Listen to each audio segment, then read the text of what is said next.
కొడుతున్నావు? నోటితో పిలిచావచ్చుగా.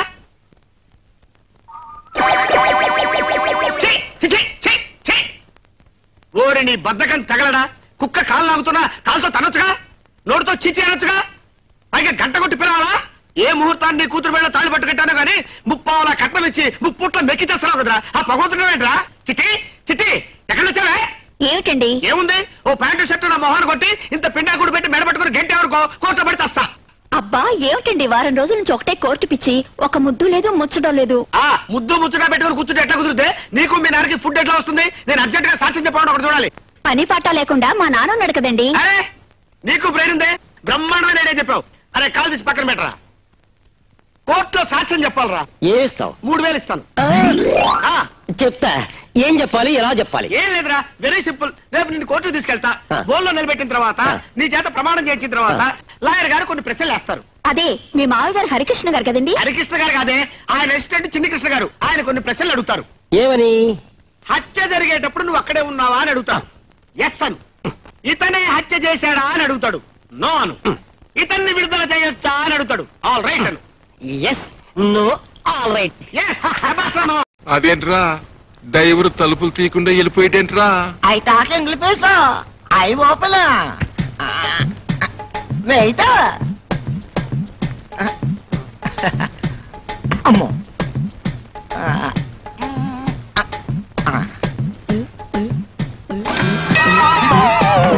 అదేంట్రా తలుపులు తరమంటే కిటికీలు తెరిచావేంటి? ఎక్కడానికి తలుపులు, దిగడానికి కిటికీలు. ఇదేంటి ఫారెన్ కారు? అయితే ముందు నువ్వే దిగు. అదేంట్రా అలా దిగుతున్నావు? అడ్డంలో ఉంది కదా, అందుకే అడ్డం ముందట్టి దిగుతున్నా.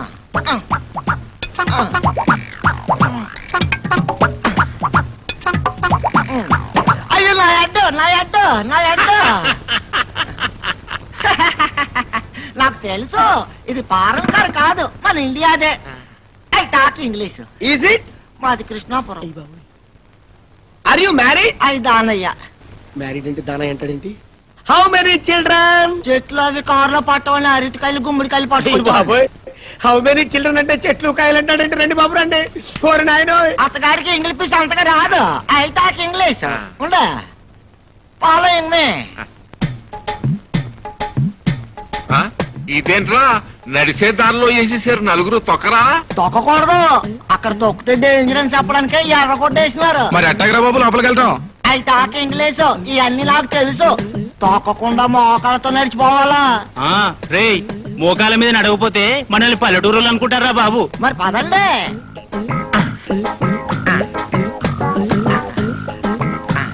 ఏంటా మామూలుగా నడుచుకుంటూ వెళ్ళొచ్చు కదా, ఇలా బల్లుల్లో పాకుంటూ వెళ్తారండి?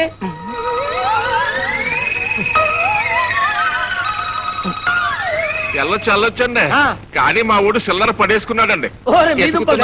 చిల్లర కోసం ఎత్తుకోవడం ఏంటే? వెళ్ళండి. డిగ్నిటీ లేదు, ఏం లేదు.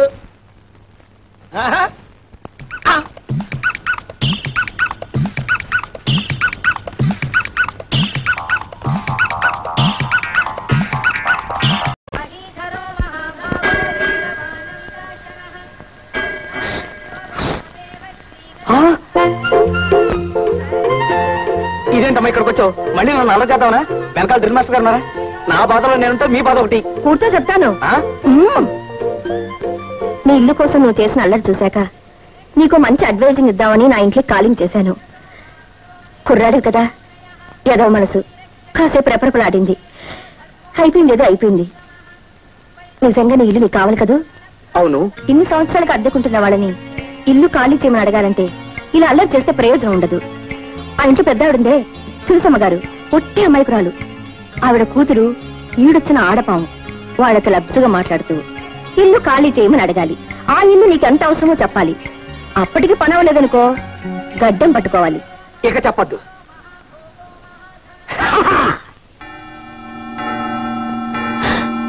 అమ్మో, అప్పుడే 9 అయిపోయింది. ఈ ముష్టి వాళ్ళు ఒకటి అడుక్కోవడానికి వేళాపాలా ఉండదు.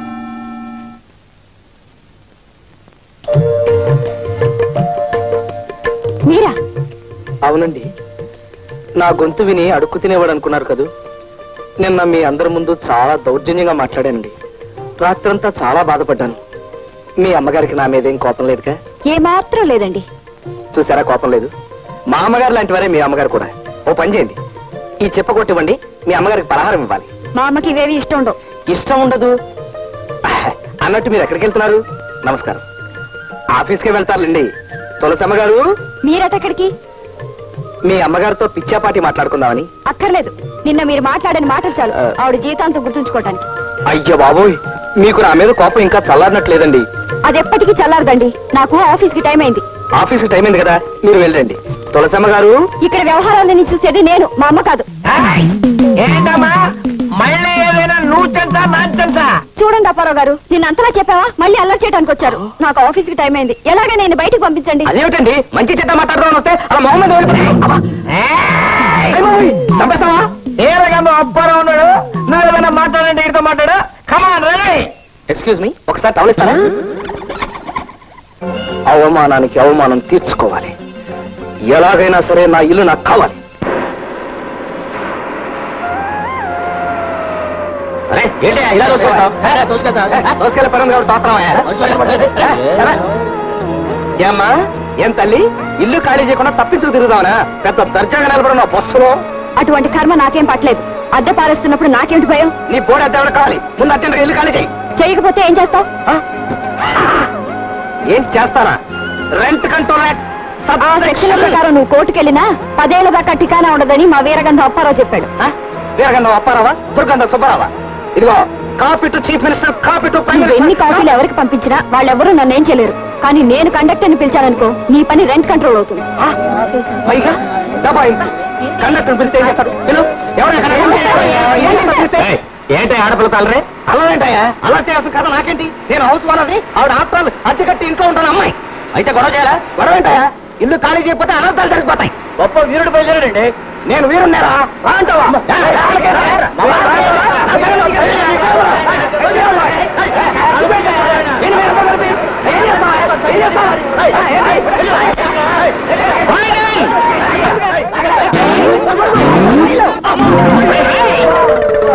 పడి పడి ఉన్నాను. ఈ పట్టం నాకేం కొత్త కాదు. నువ్వు పడితే పట్టు, నీతో కూడా మమ్మల్ని లాగేసావు కదయ్యా. అవసరం నేను పడగలేండి, అవసరాలు మీరు పడితే ఏంటో.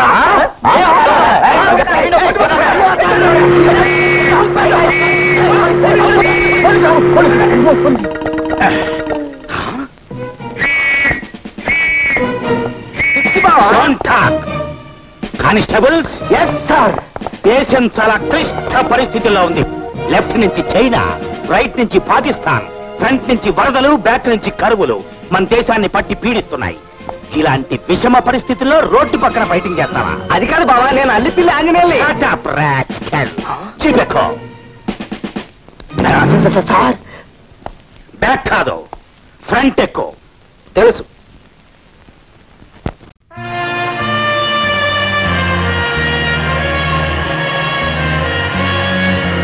Welcome sir.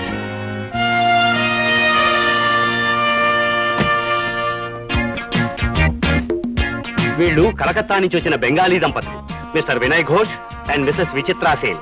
వీళ్ళ పద్ధతులని మనకి క్షుణ్ణంగా తెలియాలని వీళ్ళు హోటల్లో అడుగుపెట్టిన మరుక్షణం నుంచి వీడియో ఏర్పాటు చేశారు మేనేజ్మెంట్ వారు. Glad to meet you mister Rajalakshmi.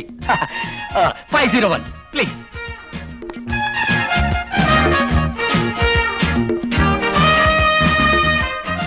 ఈ జంట బెంగుళూరు నగరం నుంచి వచ్చినారు.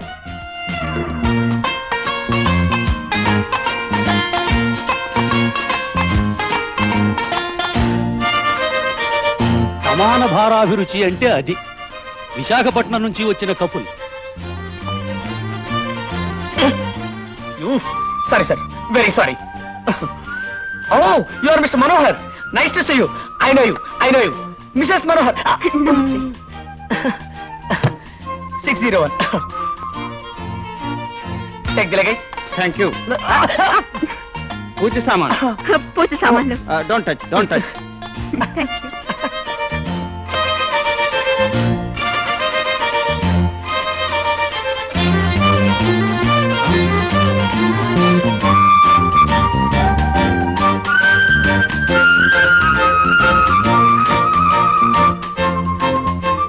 వస్తాను సార్.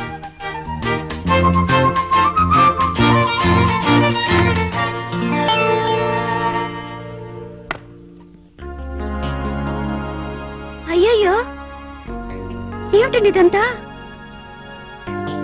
ఆనంద ఎంటర్ప్రైజెస్ వారు ఆతిథ్యం ఇచ్చిన ఆదర్శ దంపతులం కదా, మనం ఆనందంగా ఉండాలని ఈ మంచం పూలతో అలంకరించారు. ఈ వాతావరణం చూడగానే మనసులో కోతుల భావోతం ఆరంభమైనట్టుందే. నా మనసు గురించి నీకు ఎలాంటి డౌట్ అక్కర్లేదు.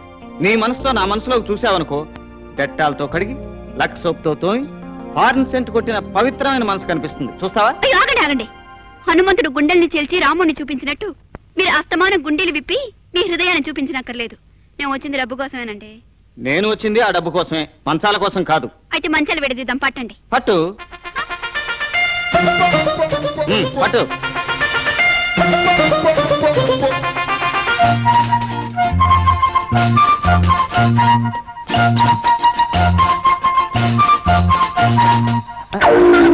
అయ్యయ్యా, ఏమిటండి ఇదంతా? మై చలికాలంలో మంచాల కింద కుంపట్లు పెట్టుకుంటారు, వేసవ కాలంలో మరచొంపుతో నీళ్లు పెట్టుకుంటారు. మంచాల కింద ఈ మైకులు ఎందుకు పెట్టారబ్బా? మన కనెక్షన్ ఎలా ఉందో కనిపెట్టడానికి ఈ మైక్ కనెక్షన్ ఇచ్చుంటారు. ఆదర్శ దంపతులు పరీక్షించే నిమిత్తం ఇక్కడ మనం ఒక సాధనాన్ని ఏర్పాటు చేసుకున్నాం. అంటే మనం ఏ నెంబర్ నొక్కితే ఆ నెంబర్ గదిలో రెడ్ లైట్ వెలుగుతుంది. అంటే మైకులు వర్క్ చేయడం ప్రారంభమైందన్నమాట. ఏ చిన్న శబ్దం అయినా మనకు స్పష్టంగా వినిపిస్తుంది. ఉదాహరణకి 301 నెంబర్ రూమ్ లో ఏం జరుగుతుందో పరిశీలిద్దాం. హాయ్ డార్లింగ్, నీకెప్పుడు 50 రకాల డ్రెస్సులు కావాలంటాగా? హోటల్ వాళ్ళు చూడు, నీ కరువు తీరా అరేంజ్ చేశారు. నా కరువు వాళ్ళు వీళ్ళు తీర్చాల్సిందే. మొగుడు ఏనాడు తీర్చారు గనక ప్రతిదానికి ప్రసరంగా మాట్లాడి పళ్ళు రాలగొడతాను. పళ్ళు రాలగొట్టడం మీకే కాదు, నాకు చేతనవును. గుర్తు తెచ్చుకోండి. అది ఆ రూమ్ లో భాగవతం. ఇదేదో దారుణమైన దాంపత్యంలాగుందే. ఇప్పుడు మీరు న్యాయ నిర్ణేతలుగా ఉన్నారన్న విషయం మీకు నాకు తెలియకూడదు. కానీ మీరు వారికి దగ్గరగానే ఉంటూ మీరు వారిని జాగ్రత్తగా రహస్యంగా పరిశీలించాలి. ఏమిటండి నవ్వుతున్నారు? ఆదర్శ దంపతుల పోటీ అంటే మన పర్సనాలిటీస్ చూసి 1 లక్ష ఇస్తారో అనుకున్నాను. ఇన్ని పరీక్షలు, ఇన్ని కండిషన్స్ ఉంటాయని నాకు తెలియదండి. వస్తువు తాకట్టు పెట్టుకుని అప్పిచ్చేవాడే 66 కండిషన్స్ పెడతాడు. ₹1,00,000 బహుమతి అంటే మాటలా? ఈ కండిషన్లన్నీ తప్పవు. ఏమండి, మనకు ఆ ప్రైజ్ వస్తుందంటారా? ఆ అదృష్టం ఉండబట్టే మంచం కింద పెట్టిన మైక్ ముందే మన కళ్ళబడింది. పరీక్ష ముందే క్వశ్చన్ పేపర్ లీక్ అయిపోయినట్టు ఆ జడ్జీలు పెట్టబోయే పరీక్షలన్నీ మనకు ముందే తెలిసిపోతాయి.